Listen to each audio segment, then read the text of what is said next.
Welcome to Communism 101. I am Elizabeth Spalding, and I am happy to be with you. I'm a political science professor who draws on history and political theory in my teaching and research. I am also vice chairman of the board of the Victims of Communism Memorial Foundation, which is an educational nonprofit based in Washington, D.C. If you're interested, at the end of this talk in the Q&A, please feel free to include questions about my work in both higher education and with VOC. As its title conveys, Communism 101 is an introductory lecture. In this talk, we will cover the basics of communism about its theory and ideology, its history, and a little bit about its legacy. By the end, you should understand these basics and be ready to seek out more on your own and with your teachers. So first of all, let's talk about some theory. Comparative terms can help us understand new or somewhat unfamiliar concepts.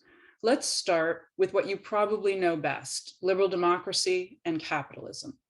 Then we will go on to communism, and then we will go on to socialism. So democracy. Democracy is the form of government in which the people, the citizens, choose their leaders or representatives by voting in elections. Voting is the mechanism by which citizens choose their representatives. In a liberal or representative democracy like the United States, each citizen is encouraged and really expected to participate beyond voting. Liberal democracy is based on truths and rights, self-evident and unalienable, as it says in the Declaration of Independence, consent of the governed, rule of law, and self-government. In this form of government, power is vested in the people. The representatives chosen by the people then govern according to the law. The people do not receive their rights from the government. Rather, our immutable rights are secured or guaranteed by the government. Capitalism, that's the next slide, is the economic practice that tends to go with democracy. It is a way of organizing the economy in which individuals and companies, rather than the government, own and make goods and services. It is based on private ownership, free and fair competition, the free market, and private decisions about investments. Capital itself is wealth, that is money and goods used to make more wealth. Communism. Communism is based on the abolition of private property. As one historian helpfully put it, there is no mine and thine in communism. Communism is a system of government in which a single party controls the state-owned means of production and determines the allocation of goods and resources among the people. In the final stage of the theory of communism, the state is supposed to wither away, and the government of persons is to be replaced by the administration of things. Karl Marx and other communists often interchanged usage of communism and socialism. They used the terms to distinguish the two phases of progress leading toward full communism. This has caused confusion about the possible meanings of both terms, of both communism and socialism. For our purposes, so we have a frame of reference for juxtaposing communism and socialism in the world in which we live today, we are distinguishing between the two here. So, socialism is a system of political economic organization in which major industries are owned and controlled by the government rather than by individuals and companies. Overall, then, private property and the distribution of income are subject to government control. This control is sometimes called social or public. In practical terms, there is public, that is government, ownership and control of parts of the economy. Typically, these are the most significant or largest parts of the economy especially as they relate to what impinges on social goods. Now, a couple of takeaways to chew on related to these definitions. Of these terms, democracy is the only one that is based on distinctions going back to the beginning of the discovery of politics. You may recall from other classes that the discovery of politics goes back to ancient Greece. Notably, Plato examined the rule of the many, few, and one. Then Aristotle described forms or regimes of government. Regarding democracy specifically, demos means people, and krasi means rule or government. And now we have a couple of slides of democracy in action, just to give you a sense of that. Those are the next 3 slides. Here we are with free speech and assembly. Here's voting in France. And then here is Parliament. This is Germany, so this is the legislative branch. Capitalism, the economic practices that tend to go with democracy, is not actually about rule. It is an ism. In contrast to rule or government, an ism means practice or process, doctrine or state or condition. So unlike democracy, which means rule of the demos or people, socialism is not about the rule of the social, and communism is not rule of the common. Rather, they are processes, doctrines, or conditions rooted in the extent to which the state, and that can mean the government, the central party, or both, owns, determines, and controls the means of production and the distribution of goods and services. And here are 3 slides that show communism in action. Here we have Vietnam today. And here's a classic May Day parade in the Soviet Union. And then here is Lenin's library, which also shows you the cult of personality. Another takeaway to keep in mind relates to communism and its alleged connection to a major revealed religion. Frequently, the argument is made that communism is just another way of carrying out radical or maybe not so radical Christianity. But as more than one scholar has pointed out, Jesus Christ urged his followers to give up their own possessions, while communists and socialists give away others' possessions. Further, Jesus never required poverty. He said poverty and the all-important spirit of detachment from wealth would ease the way to salvation. That brings us to ideology. And from the start, the theory of communism became an ideology. This goes to the essence of Marxism. In 1848, German philosophers and friends, Karl Marx and Friedrich Engels, and here they are, published the Communist Manifesto. This publication is arguably the most influential political pamphlet ever written. Marxist communism, or Marxism, as it typically has come to be called, posits the historical inevitability of class struggle. In each dialectical stage of that inevitable struggle, the most progressive class would win. In the essential defining revolutionary struggle between workers, who are called the proletariat, literally meaning without property, and capitalists, called the bourgeoisie, the working class would emerge victorious. Eventually, society would be without classes or classless. According to Marxism, all this is inevitable. Also, according to Marxism, communists are the purest part of the working class. They would champion the common interests of the entire proletariat, independent of any nationality.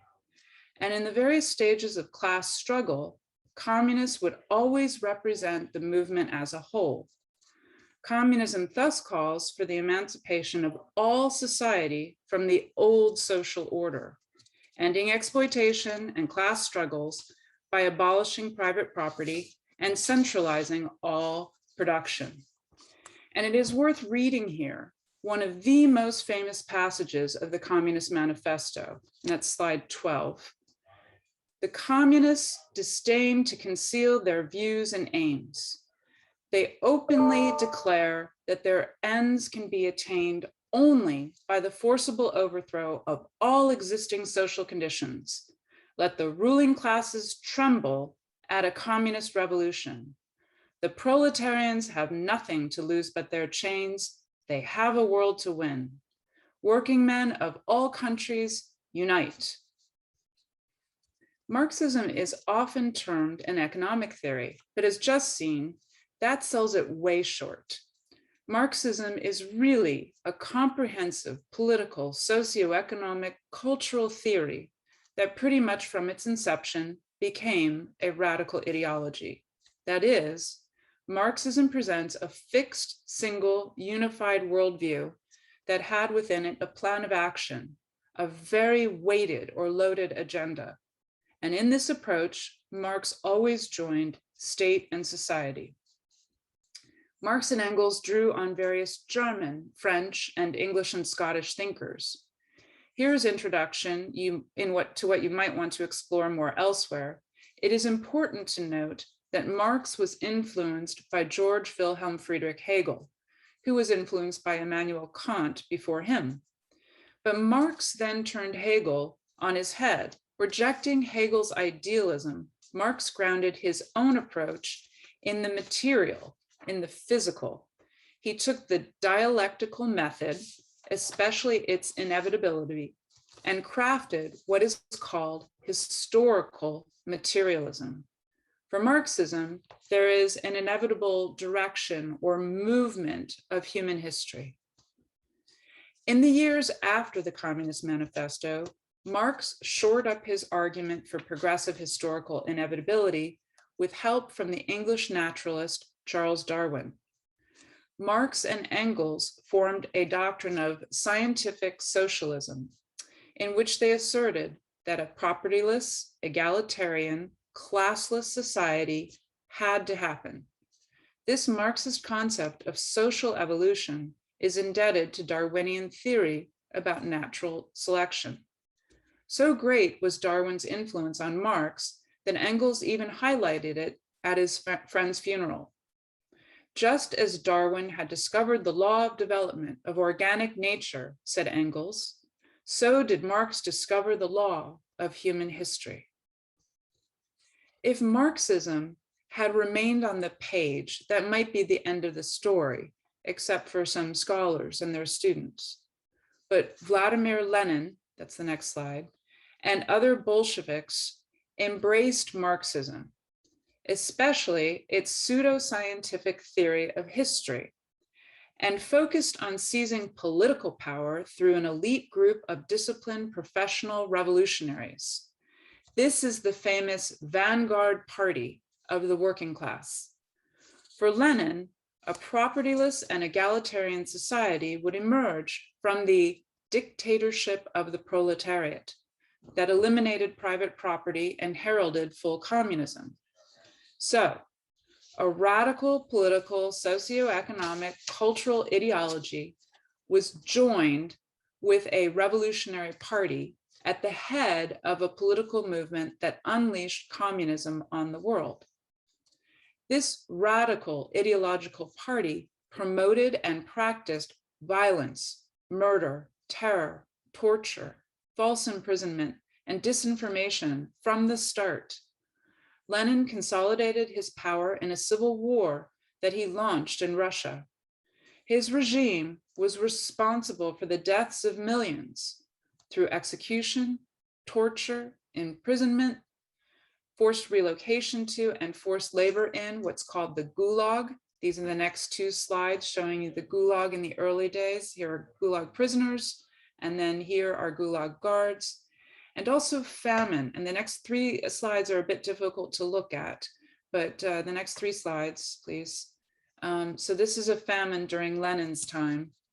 And all of this Lenin was responsible for, and his communist regime were responsible for, in less than 7 years. With help from his Bolshevik comrade in arms, Leon Trotsky, that's the next slide, Lenin instituted a military, the Red Army, that was conjoined with the Communist Party, and it served the state rather than defending the people. This type of military became a hallmark of every communist state. Lenin also started the Cheka, the secret police, and here's a slide showing a Cheka execution. And by different names, the dreaded secret police also became a hallmark of communist states everywhere. Building on Marxism-Leninism, communist regimes committed horrible violence and terror again and again in dozens of countries around the world. And this number does not include the failed attempts. If Lenin, Trotsky, and their Red Army had not been stopped in their push after World War I, for example, communism would have spread into Western Europe a full 20 years before World War II.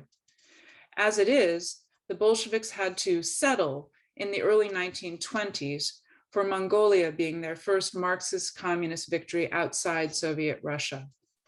In the lead up to the Second World War, it would take Joseph Stalin's pact with another tyrant, Adolf Hitler, for the Soviet communists to begin their acquisition of the Baltic states and parts of Eastern and Central Europe. Marxism, the radical ideology and plan of action, became hyphenated at various times and in various places. We have already referred to Marxism-Leninism, but there is also Marxism-Leninism-Stalinism, Marxism-Leninism-Maoism, or Marxism-Leninism and Mao Zedong thought, and so on. Some other important things to consider. Marxism purports to create a new man. It says this new man will be better than and improved over the old man. We should be wary of such promises, whoever makes them. Ultimately, the Marxist new man is a non-option. This new man is not a full person, neither better nor improved. Plus, the Marxist new man emerges from a universal behavioral conditioning process that the Communist Party and state impose on each person. Marxism posits that society would inevitably arrive at the end of the state. It's withering away, along with the end of classes. It just has to get there. The ideology means that any and all means and tools are allowed and actually required to achieve this so-called pure end. Marxism establishes state control, and that's where it stayed and stays. State control ends up being total, from which we get the word totalitarian. And this is one reason why we often hear reference to totalitarian communism or communist totalitarianism in the same breath. Because the Communist Party and its state are supreme, there is no room for transcendence. Maybe you have a strong personal religious faith, maybe you don't. You likely have friends of different religions or some who may not even be sure about the existence of God. Regardless, you are used to hearing about different religions as well as people holding to no particular faith. But there is no religious liberty in and for communism. Because it is built on totalitarian arrogance, communism makes itself a god and imposes a false faith. Marx referred to religion as the opium of the people, those are his words, and required its abolition because it was the illusory happiness of the people. His ism in practice has either severely repressed or outright abolished religion. Yet ironically, communism became its own religion. The bottom line, in many and fundamental ways, as we have seen, communism imposes systemic tyranny. That brings us to some history and how we see this systemic communist tyranny and the struggle against it in the history of communism. Here are 10 dates that everyone should know regarding the history of communism. 1848, and that's the next slide. The Communist Manifesto. Karl Marx and Friedrich Engels published their Manifesto of the Communist Party, creating the political socioeconomic theory of communism. Marx and Engels famously wrote, "The history of all hitherto existing society is the history of class struggles." And as we have noted, they stated, "The theory of the communists may be summed up in a single sentence: abolition of private property." The next date, 1917, the Russian Revolution. Vladimir Lenin and his fellow Bolsheviks overthrew the Russian provisional government in a coup in November 1917. And here's a propaganda poster from that day, that period. They could not rule through legitimate means. To consolidate power and impose the world's first communist state, they launched a lengthy, brutal civil war, go to the next slide, that ultimately established the one-party communist state of the Union of Soviet Socialist Republics, that's the USSR. Next date, 1939, the Molotov-Ribbentrop Pact. Prior to the outbreak of World War II, the Soviet Union signed a secret non-aggression pact with Germany. Both nations promised that neither side would attack the other, as each eventually invaded and divided Poland in September 1939. Next slide. Estonia, Latvia, and Lithuania were also placed under Soviet control, along with Finland and Eastern Romania. In 1941, Hitler broke the Molotov-Ribbentrop Pact and invaded the USSR. Although the Soviets and their Western allies eventually won the war, the Soviet Union lost as many as 10 million soldiers and well over 20 million people when civilians are included. Stalin also did all he could during World War II to shape the post-war map to the communists' advantage. Next date, 1946, Stalin's Moscow speech and the Communist Division of Europe. Following World War II, Stalin delivered an election address in February 1946 that claimed both world wars were caused by capitalism and that the communists were the liberating, victorious force in each conflict. Before and after this speech, Stalin broke his promises to his World War II allies and kept Soviet forces in occupied territories, including Germany, Bulgaria, Poland, Hungary, Romania, and the Baltic states. The Soviets forced each occupied nation to establish communist governments under ultimate control from Moscow. As former British Prime Minister Winston Churchill famously said in March 1946, "From Stettin in the Baltic to Trieste in the Adriatic, an iron curtain has descended across the continent." The Truman Doctrine and Marshall Plan would soon follow in response to Soviet expansion and aggression. Next date, 1949. Mao Zedong established the People's Republic of China. Following a destructive, multi-stage civil war that saw millions of Chinese perish in pursuit of communism, Mao Zedong gained control in China. The next year, Stalin and he would directly support communist North Korea in its invasion of and war against South Korea. The People's Republic of China also invaded and seized their peaceful neighbor, Tibet. At home, Mao, again shown here in this slide, established repressive policies in the Great Leap Forward and the Cultural Revolution that caused as many as 70 million deaths. Next date, 1956.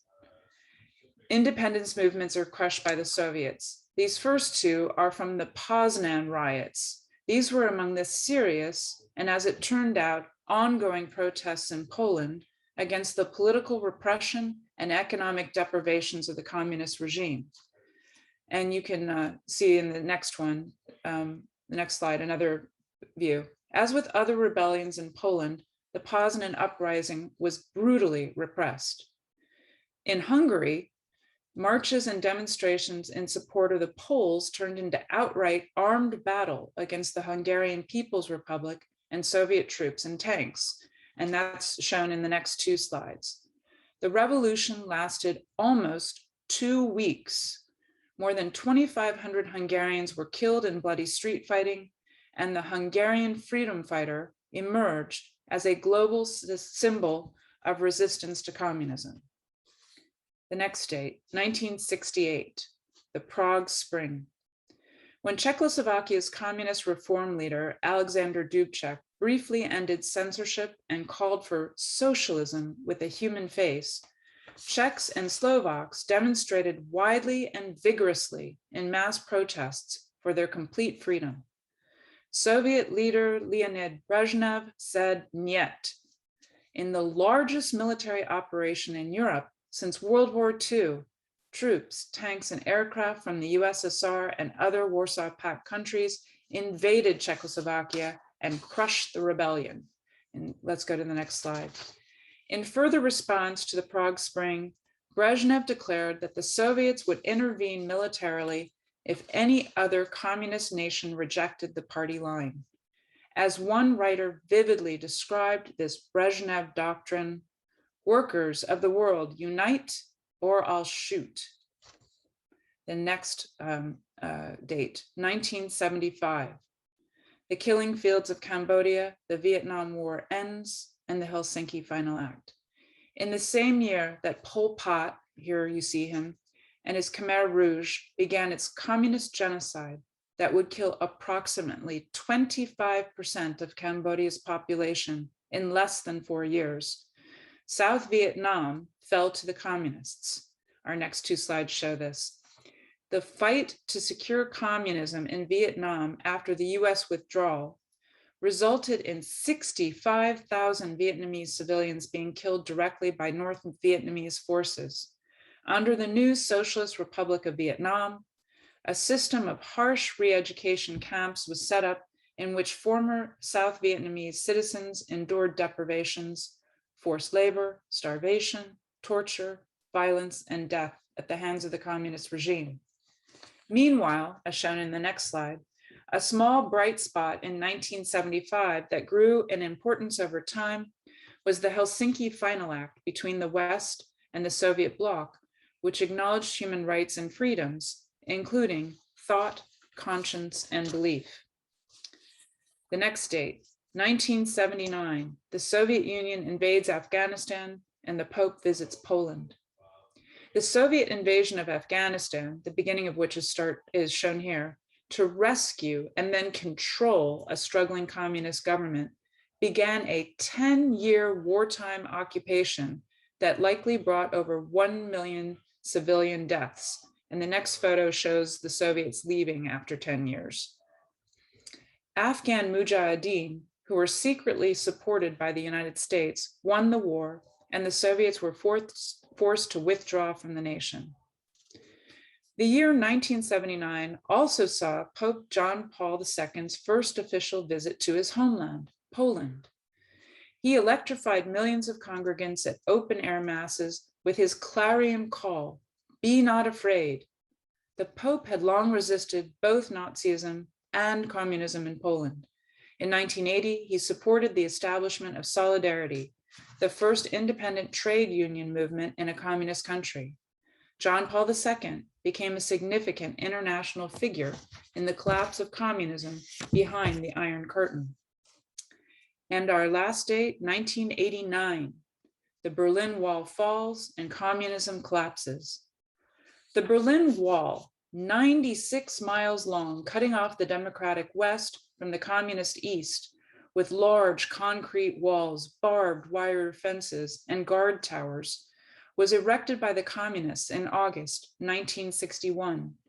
In January 1989, the East German communist leader Erich Honecker, who had helped to build the barrier decades before, said that the Berlin Wall will still exist in 50 and even in 100 years. He was wrong. A wave of pro-freedom independence movements swept the continent of Europe, ultimately leading to the fall of the Berlin Wall in November 1989, and then the end of communism in the Eastern Bloc. Key movements took place in Poland, Hungary, East Germany, Czechoslovakia, Bulgaria, and Romania. The Singing Revolution and the Baltic Way in Estonia, Latvia, and Lithuania were also crucial. The year of miracles continued and contributed to the collapse of the Soviet Union at Christmas time in 1991. But 1989 was also the year of the Tiananmen Square massacre, in which thousands of Chinese were mowed down in June by People's Liberation Army troops and tanks.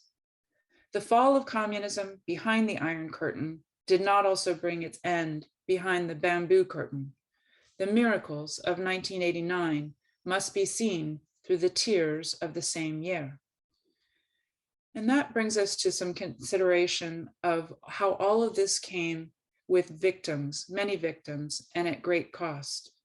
And I'd like to go through briefly some life and death tolls. The basic statistics are grim. Communist totalitarianism has killed more than 100 million people since the Bolshevik Revolution. This is way more than World War I. This is way, way more than World War II as well. And it is still more than the deaths in both world wars combined. Yet we may find it difficult to grasp the enormity of this number. And perhaps it'll help us to break down the number in other ways. If you think about it, Stalin is responsible for more than 20 million of this number. He was much more of a mass murderer than Hitler, as heinous as Hitler is and was, who was responsible for more than 10 million deaths. And then Mao Zedong outdid Hitler, Stalin, and every other 20th century tyrant combined in terms of numbers. And as I mentioned earlier, it may be as high as 70 million dead just under Mao. Meanwhile, Pol Pot takes first place for murders as a percentage of population. Approximately 25% died in the killing fields of communist Cambodia. And remember, these tyrants committed this evil as part of the communist system. And that's part of the reason I emphasize this systemic tyranny of communism. So you might say also, it's still all numbers that happened a long time ago. You weren't even born, all those things. What is also grim and must be stressed is that these facts are not in the past. Marxism is alive and well. And this goes to our final slide. More than 1.5 billion people still live under communist regimes in the PRC, North Korea, Vietnam, Laos, and Cuba. These communist states are antithetical to human freedom and human flourishing. We are not talking merely theory or history. These regimes are still responsible for the deaths of people each day, and they don't let people live the way they would choose to. I think on that note, I'd like to make sure we have some time for Q&A. So we'll end there and have some discussion, I hope. Thank you. Okay, well, thank you, Elizabeth. I have a few questions for you. So let me start with where you kind of left off with the questions about violence and victims.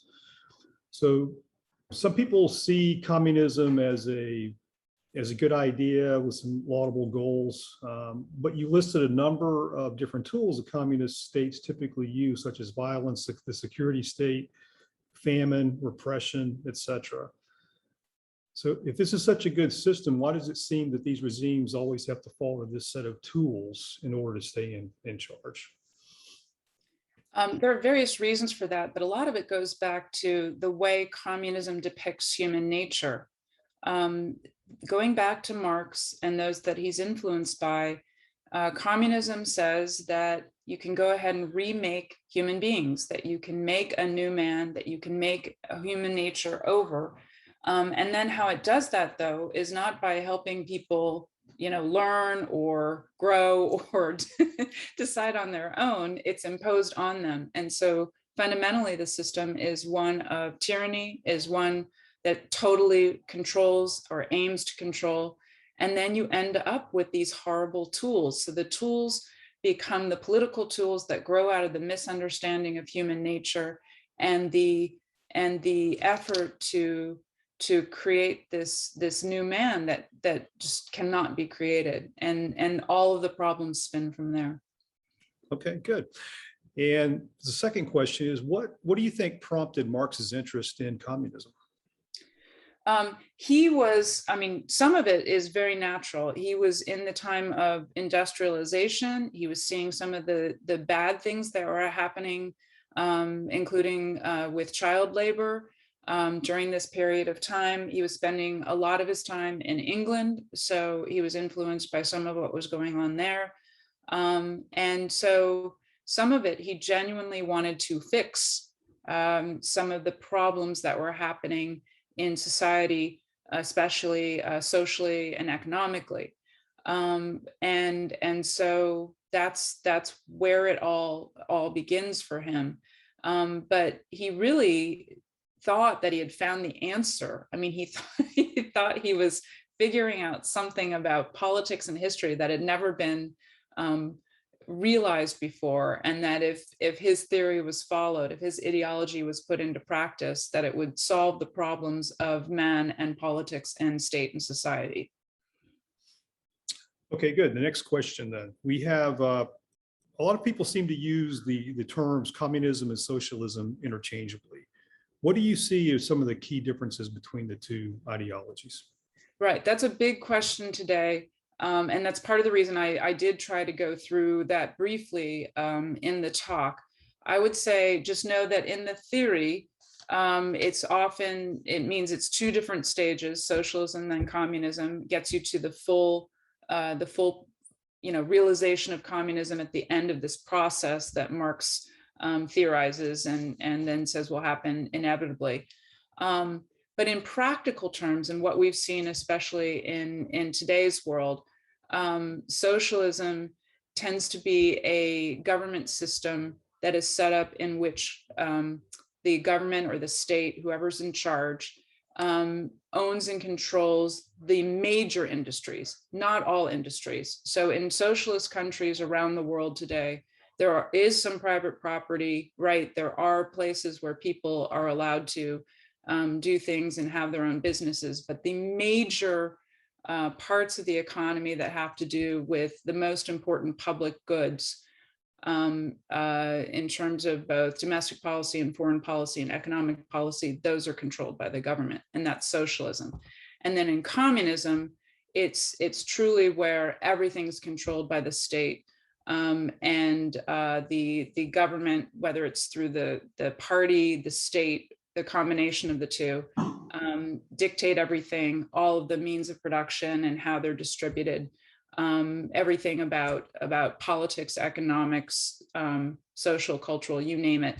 And then that's part of the reason that you have resistance below, like people will say, no, I don't want it. And you might have things like a black market pop up in various places, or other kinds of resistance, things like dissidence, and political, and even literary, humor, film, music, all sorts of things can become a way of trying to object to this totalitarian type of state. So the communist is totalitarian, and the socialist is authoritarian. So it's they're related, even though they're not the same. Okay, good. And another question, were there ideologies that led into the development of communism that Marx or some of the others may have looked at as he was developing his theory? That's an excellent question too.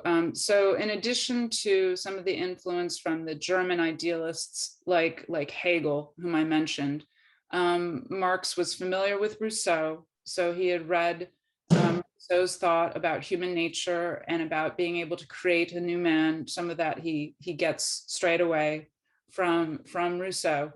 And then, as I also mentioned, after the publication of the Communist Manifesto, it's not as if Marx and Engels stay still. They keep reading and studying and looking at things. That's when the influence of Darwin becomes more important for some of Marx's later work, like Das Kapital. And then finally, I would also say, especially on this religion question, that the philosopher Feuerbach is also of influence on Marx. Okay, and I want to go back to a question we had the last period as well, was, Winston Churchill had his famous statement describing the division of East and West as the creation of the Iron Curtain. So was that creation, was that just a metaphor Churchill used, or is that also a physical barrier between the free West and a less free East?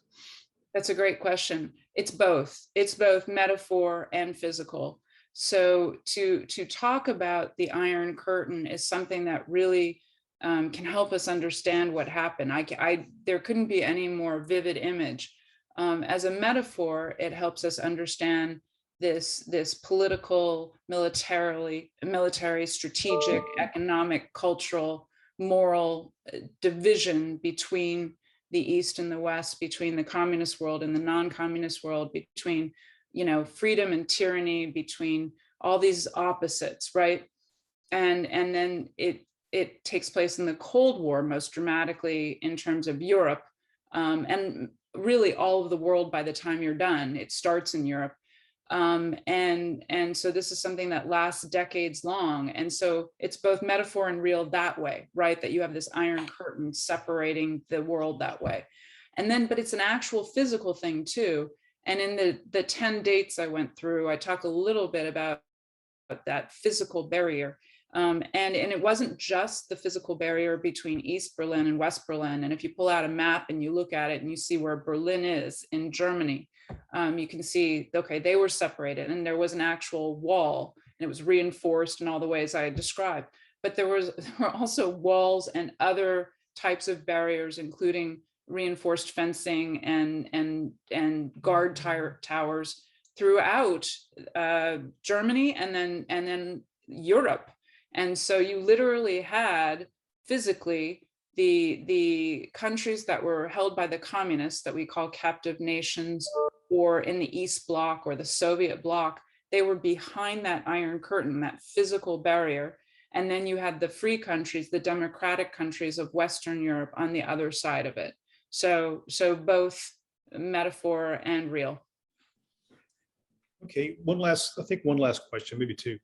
We both for Stalin and Lenin. So Stalin is fairly well universally reviled as a great, brutal dictator. Lenin, on the other hand, not quite as much. So why do historians view these two individuals differently in their writings or their studies? Right. It is a fascinating question. It's one that there are some scholars in later years, more recent works that have been looking at Lenin and realizing, boy, he's a problem too. So that is coming around in scholarship. But I think part of it is because Stalin was, he killed more in terms of numbers. And also he was less appealing to a lot of people. So you get these biographies of him where it talks about him being both rude and uncouth and all that kind of stuff. And it's not as if Lenin is completely suave by in comparison, but in contrast, but he is not like Stalin. Stalin was also very clear that he wanted to be at the top. And so a lot of people focus on Lenin made a comment toward the end of his life about his successors and almost saying that he hoped it wouldn't be Stalin. And so people say, well, Lenin, he rejected Stalin. Well, he didn't reject Stalin. He just, said a couple of cautionary words about him, but he didn't want to throw out the whole Soviet Union. And so now I think that's part of the reason to get the history right. And it is part of the reason that even in this talk, I spent some time on Lenin to show how much goes wrong with trying to put this theory and ideology into practice right away. And it's Lenin's regime, Lenin's take on communism that starts it all the bad stuff. Okay, great. One last question. So for teachers and for students, if you had a couple of the go-to resources that you use or you would recommend to both teachers and students to better understand communism, what would those be? Well, I mean, there are a lot of good books out there, but I would also, if we can just go ahead and talk about our own organization here for a moment. Ken Pope, who's asking me these questions, is the director of academic programs for the Victims of Communism Memorial Foundation. And I mentioned in my introduction that I'm vice chairman of the board of this organization. And we are an educational nonprofit dedicated to helping people understand about the history, the ideology, the theory, the legacy, and the bad stuff too, so that people understand really what has happened and why these victims were created by communism over the years and are still being created by communism. So we are an excellent resource, and we have information on our website, and we also have programming. And I'd actually like to let Ken talk a little bit about some of our resources and some of them that are coming, that we already have and that we're expanding. Okay, Elliot, if you could put up that last slide, please. Okay, so just a couple things for both teachers and for students. So we have a couple other opportunities this semester coming up that will go into some of the academic programs that you can find on both our website, but also in this course material that you have on Streamable Learning. The next class is going to take place is 18 January on totalitarianism. Then we have Marx and Lenin. And then again, Dr. Spalding is going to come back to us in May and talk about the Cold War. Also for the teachers, to better prepare you to teach this topic, we have what we call our National Seminar for Middle and High School Teachers. We hold that every year in Washington, D.C., 18 through 22. So that's an in-person opportunity for you to come and learn more about our program. We are also beginning, hopefully by the middle of February, going to have the same program with all the different courses that we teach during the seminar in an online version that you can take at your leisure as you go forward, and also use it with your classes if you would like as well. Also to learn more about the different things that we have to offer, both educationally, and I think one of the key components that I think Elizabeth would agree with us that we find most beneficial to talk about the topic with our students and teachers are our witness videos. So if you go to our website, you'll see on our website a section called Witness Videos, and it tells the true life story of somebody who lived the system, who lived under communism, and what that was like in their lifetime. Very poignant, very well done stories that I think you get a lot out of. And that's it. Thank you.